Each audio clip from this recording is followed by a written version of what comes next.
वळसंग पोलिसांनी बनावट दारू केले नष्ट। याबाबत अधिक माहिती अशी की बनावट दारू तयार करणाऱ्या कारखान्यावर वळसंग पोलिसांनी मोठी कारवाई केली असून सदर कारवाई दरम्यान जप्त करण्यात आलेले मुद्देमाल म्हणजेच दारू हे वरिष्ठांच्या मार्गदर्शनाखाली नष्ट करण्यात आले आहे।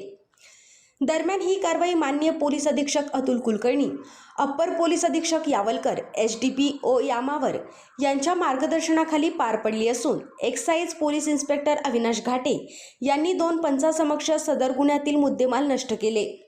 सदर प्रक्रिया ही पूर्णतः कायदेशीर तरतुदीचे पालन करून पार पाडण्यात आली असून अशा प्रकारच्या अवैध दारू निर्मितीवर कठोर कारवाई करणार असल्याचा इशारा यावेळी पोलिसांच्या वतीने देण्यात आला।